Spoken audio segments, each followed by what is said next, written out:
بسم اللہ الرحمن الرحیم۔ محمد کی محبت دین حق کی شرط اول ہے۔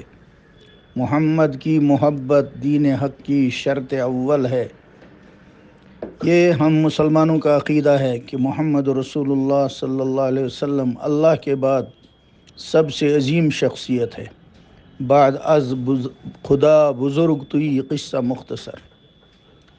اس لیے ہم اپنے اوپر ان کا دل میں احترام ماننا لازم سمجھتے ہیں، احترام کرنا لازم سمجھتے ہیں، اور ان کے بارے میں ادنا سی بے ادبی ایک ایمان والا برداشت نہیں کر سکتا۔ عجیب غریب بات ہے، یہ موجودہ لیفٹیننٹ گورنر منوج سنہا کی موجودگی میں دوسرا ایسا حادثہ ہو گیا۔ پہلا NIT میں ہوا تھا، اس وقت بھی کسی طالب علم نے حضور صلی اللہ علیہ وسلم کی شان میں گستاخی کی، اور آج پھر بدقسمتی سے سننے میں آ رہا ہے میڈیکل کالج میں کسی طالب علم نے پھر ہی گستاخی کی ہے۔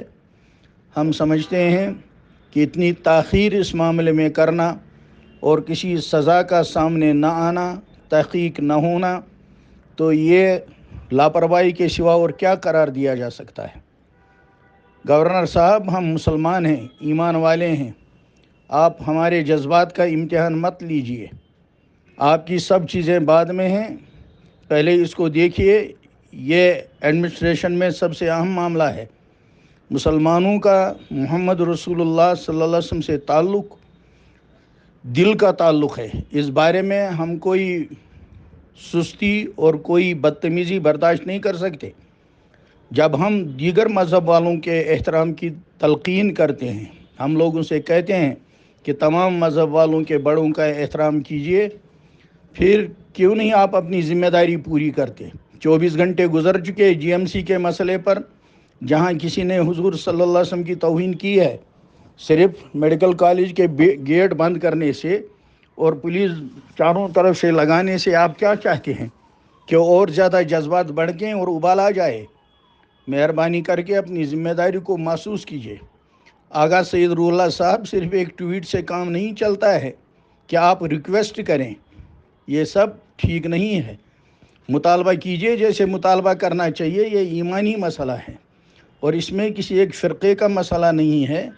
محمد رسول اللہ صلی اللہ علیہ وسلم کا احترام تو غیر مسلم ہندوؤں نے بھی کیا ہے، شاعروں نے ان کے احترام میں کلام کہے ہیں۔ ابھی بہت سے ہندو شاعر ایسے ہیں جو محمد صلی اللہ علیہ وسلم کی تعریفیں بیان کرتے ہیں، غیر مسلموں نے ان کی تعریفوں میں کتابیں لکھی ہیں۔